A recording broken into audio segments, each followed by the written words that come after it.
Okay, well, let's look at Blaise Pascal's Pensees. A little bit of background about this man. He's got really long hair. And he was born on June 19th, 1623. So that puts him after Luther, time of after Calvin. The Reformation is in full swing. France, they've been persecuting the Huguenots, the Huguenots, however you want to say that, pretty severely. The French Protestants were the Huguenots. They're being persecuted pretty severely. And he was not Protestant. And we'll get into his background a little bit, his theological background in a little bit. But his father was named Etienne, and when he was little, he gave him a very rigorous education. But Pascal wanted to learn math. Some of you probably are just like that. You just can't wait to get to math, right? I mean, I want to do math. I don't want to do anything but math. But his dad said, no, before you learn math, you've got to learn Greek and Latin. After you learn Greek and after you learn Latin, then you can study math. So like a good father, he required Greek and Latin before math. But he would sneak around and try to study math anyway. And then after he learned his Greek and Latin, his dad allowed him to study math, and he became a notable mathematician by the age of 16. He had done notable work in mathematics by the age of, some of you probably 16 here, right? So he was already doing notable work among the scholars. When he was 18, he invented a calculator. He invented a mechanical calculator to help his father. His father was the royal tax commissioner at Rouen, and this is the calculator that he invented. Helped him to work out the numbers. He also discovered mathematical theory, the mathematical theory of probability. He's credited with that discovery. So if you take probability and statistics, it was you can just thank Pascal for that. Again, that. And he made serious contributions in geometry as well, and number theory, the idea of numbers. A little bit about his faith. His dad became very ill. Actually, I believe he was injured. He was injured in an accident. And he needed to be restored to health. And a group, it was a small sect of the Roman Catholic Church called the Jansenists, after their leader, Cornelius Jansen, cared for his father and took care of his father while he was injured. And that had an impact on the rest of the family, and they became friendly with the Jansenists. The Jansenists were not Protestant, never went over to the Reformed camp, the Reformation camp, but they were Augustinian. Why is that significant, that they were Augustinian but not Protestant? Who else was Augustinian? You know what Augustinian is? Yeah, they follow St. Augustine's rule. They were theologically Augustinian. They followed his theology more than maybe other folks. Anselm was Augustinian too. But who was Augustinian that's significant at this time? All the reformers. All the reformers are coming from this Augustinian perspective. They would see themselves in the line of Augustine. Luther, Calvin, Zwingli, all these guys are followers of Augustine. So theologically, they were close to the reformers, but they remained in the Roman Catholic Church. And they were very critical of the corruption of the Roman Catholic Church. They were very critical of the Jesuits particularly. The Jesuits were like the police of the Roman Catholic Church. They're out there trying to police everyone and make sure everybody's doing what they need to do in the Roman Catholic Church. And they were very much troubled. They gave the Jansenists all kinds of trouble. Well, Pascal's father died in 1651, and he and his sister took two different directions. His sister was became a nun, Jacqueline. So father dies. Jacqueline says, well, I'm going to become a nun. And she goes into the monastery and becomes a nun. Convent. It was a convent run by the Jansenists, actually. But Pascal went the other way. Pascal forsook God completely. His dad dies. He's out from under his control, out from under his supervision, and he goes off with a bunch of drunkards, womanizers, gamblers, and free thinkers. What is a free thinker? Atheist? Basically an atheist, yeah. It's another name for an atheist that sounds much better. Free thinkers. We're free thinkers, yes. We're not bound by these ideas that God exists and things like that. So he went off and started hanging out with these free thinkers and got into all kinds of immorality and went off the deep end, we would say. But on the night of November 23rd in 1654, after 2 years basically of running from God, he had a conversion experience. God grabbed him and beat him up, and he submitted to Christ, came into submission to Christ. And when he was, he wrote down the account of his conversion, and he took it and he sewed it in his coat to keep it there with him all the time. And it was found after he died and was taken out and read. In 1655, he met a man named Antoine Arnold, who was a Jansenist theologian, and they became friends. He worked with him regularly and started writing a defense of the faith and also a defense of the Jansenists. The Jansenists started to be persecuted by the Jesuits, and so he defended Arnold and the Jansenists against the Jesuit Roman Catholics. In his latter days, he became very ill, was regularly struggling with disease. He continued his experiments in mathematics. He started writing a book.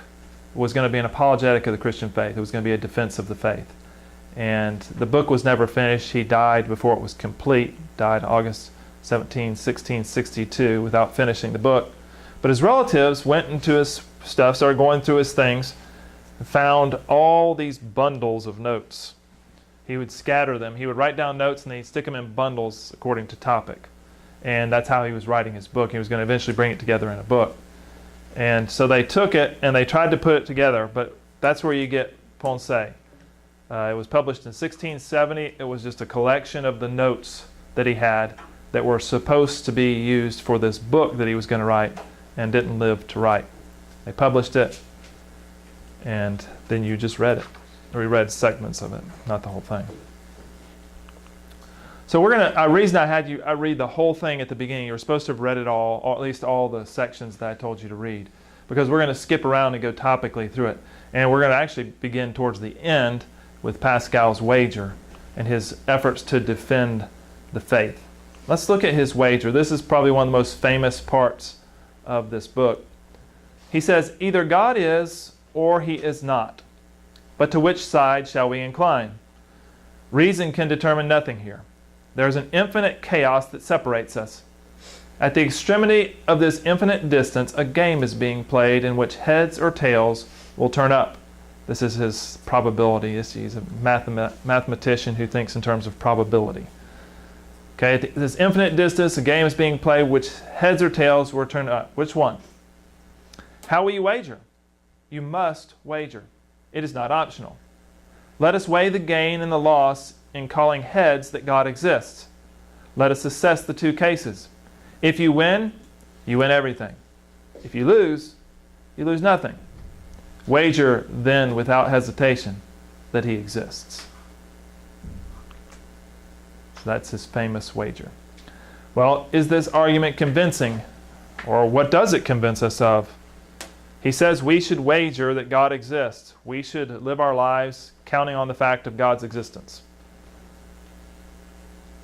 Why does he say we should wager in that way? Daniel? Because you can't reason that there is a God, or you can't figure out by reason if there is one or not. So why should we reason that there is one then? Why should we conclude that there is one? Since we can't figure out if there is one or not, we might as well just assume that there is, because if there is, then we'll win. But if there is one we don't believe in, that's one we lose. Okay. What are we going to win or lose? Maybe so like, Okay. All right. It's basically saying you don't have to lose by believing in God. Right. You have nothing to lose by believing in God. And you have everything to lose by not believing in God. That's what he's arguing. So you should believe in God. What does believing in God do for you, though? If we just take the bald argument here, I think he develops it more and we'll develop it more. But if you just take that bald argument, what's the benefit of believing in God? I'll put it this way. Do the demons believe in God? Yeah. They do. They're very confident that God exists, right? They're completely convinced of His existence. They don't doubt the existence of God at all. There's no doubt in their mind that God exists. Is it going to do them any good? No. So there is a believing in God that's completely useless, right? The demonic faith. Yeah, they believe God exists. They don't doubt it at all. So if you just take this bald argument, actually there's not really any benefit in just believing God exists. You have to do more, right? There's more involved. And I think Pascal knew that. These are his notes. And he develops it in other places. But just believing in God is of no benefit unless you submit yourself to this God. The difference between the Christian and the demon, who both believe in God, is the demon's not going to submit to God, right? He's not going to submit to God's law. He's not going to submit to God's governance. He's not going to do what God wants him to do, or at least he doesn't want to. And the believer says, not only do I believe in God, I want to submit to Him and I want to do everything He says. That's the difference. It's not just a bald belief. That's demonic. There's more to it than that. Then he says in another place, which fills it out more, that maybe he means belief in the Christian God and belief in all that it entails to believe in the Christian God. He says, I would be much more afraid of being wrong and finding out that the Christian religion is true than of being wrong and believing it to be true. So if he believes the Christian religion completely is true, that what Jesus has said and what the Bible reveals is all true, he said, I'd rather be wrong in believing that. The consequences, what would the consequences be if you're wrong in trusting in Christ, that you gave your life to Him and you surrendered to Him? What would be the consequences at the final day when you're dead? There aren't any. There aren't any consequences because there are no consequences. You're just dead and you're dead and that's it. We're done, right? You're finished. You rot in the ground and that's the end of your existence if there is no God and if Christianity is false. That's what he'd say. What if it's true? Well, then, if you believe in Him and follow Him, you go to heaven, yes. Have everlasting life. Yeah. And what if you didn't believe and it's true? You're going to hell. You suffer eternal torment.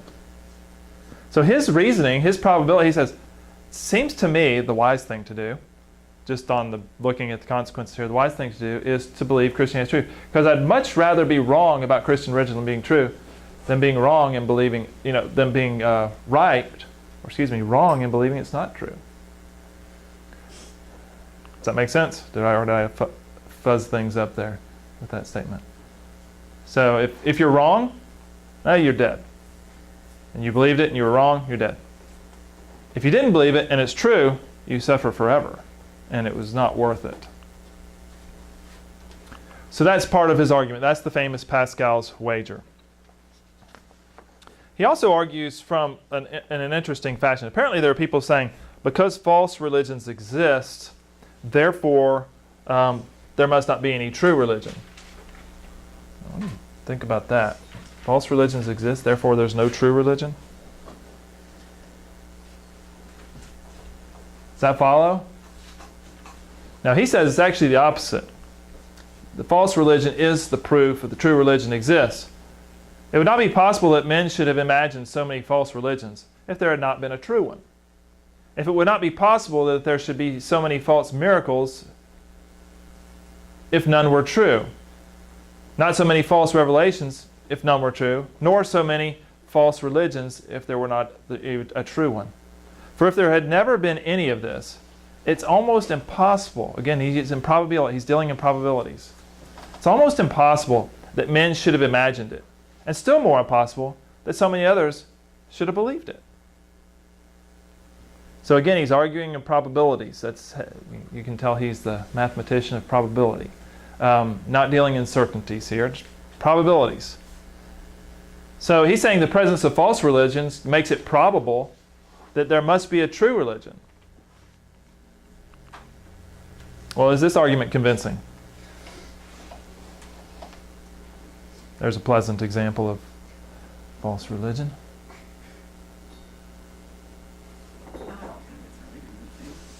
You don't think it's convincing? Okay. What do you think, Daniel? I think it is. You think it is convincing?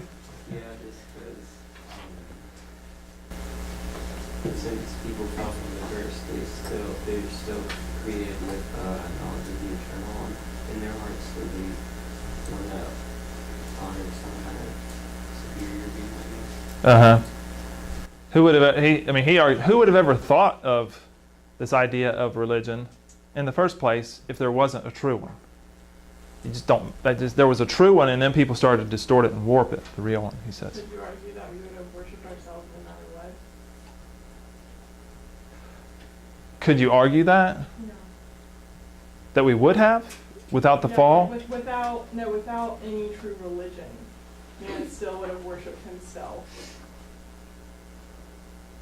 It's really hard to imagine a world without it, but hard for me to think in those terms. I'm not sure what there. See, if there was no true religion, I would argue that there would be no people here. If there was no God, then we wouldn't be here. It's assumed that there is a God. That's the assumption I operate with. One thing I would disagree with Pascal's apologetics is I don't think we should grant that people don't believe in God. I think we should insist that they actually do. And they're lying. And they're suppressing that knowledge of God in unrighteousness. They know God exists. There are no real atheists who believe there isn't a God or doubt He's exists. They know God exists. What they're doing is they're suppressing that knowledge and hiding that knowledge in unrighteousness. So I would differ a little bit in my apologetic because he's dealing with probability. But I think biblically we have the grounds to say everybody believes there's a God. They know God exists. In Romans 1 we're taught that. But let me ask you this question. Can you have a false something without a corresponding true something? I was trying to think about this. Can y'all think of anything you would have a false something and then it would be a corresponding true something without a corresponding true something? What? Oh wait, without a... Never mind. Sorry. Let's just think of something that's false. You're dead.